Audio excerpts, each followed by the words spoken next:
Look at this little camera. You hold it in the palm of your hand, and it can take a high-definition image. I remember when I started making films, when I even thought about making films, you had to have massive equipment. It was called a 1-ton pencil. And a young person with an idea for a film had no way of going out and making it, no way possible to make a film without becoming a professional. And now, not only can a young person go in and buy a camera like this, and if they have an idea, make a film and get it shown. Their film, they can edit it on a little computer, and they can put it on YouTube, and people will see it. And if it's any good, people will ask them to make a movie for a film company. It's unbelievable the way things have come in the about 40 years since I started directing. I started in live television, and I never had any thought of becoming a film director until I saw the movie Citizen Kane, which is what influenced me to want to become a director.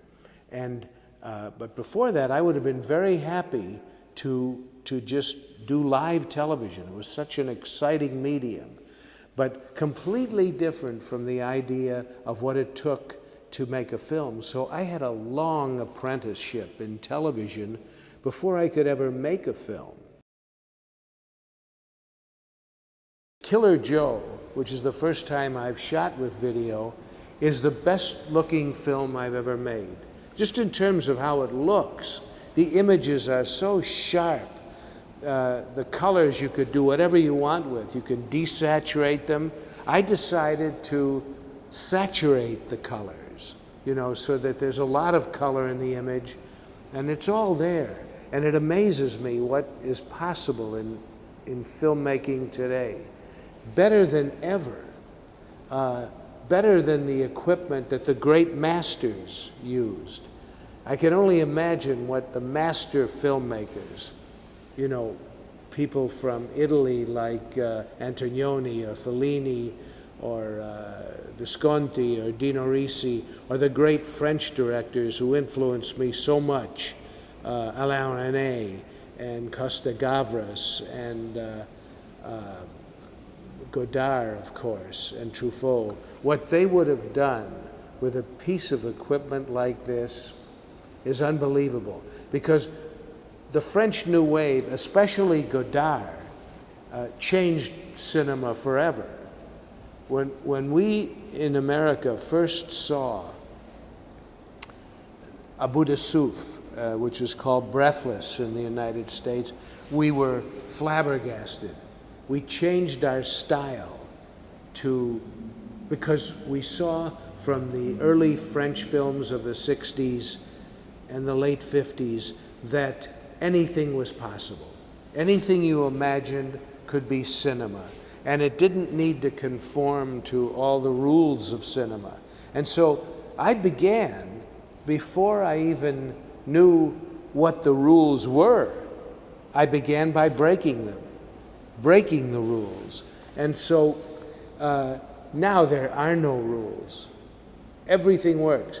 You don't have to have someone looking this way and then the other person would be looking that way. None of that means anything anymore, because cinema now reflects the way people think, how they think, which is not in some ordered way.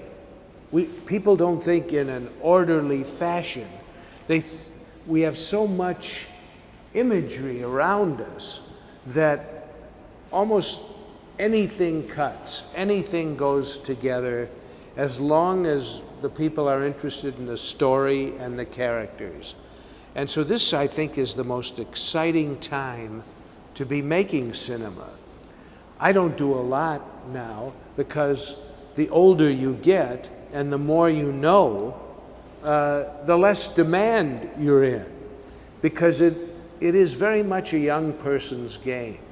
And when I started, I was making a lot of films simply because I was young.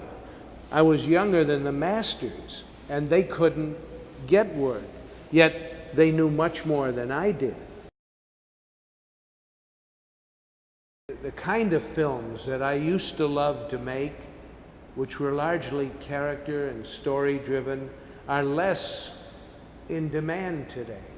Today, most of the films being made are in three-dimensional comic books. And I used to love comic books when I was a child. I don't read them anymore, and I'm really not that interested in seeing a comic book in the cinema, no matter how beautifully it's photographed, and no matter how powerful the sound. To me, it's still a comic book.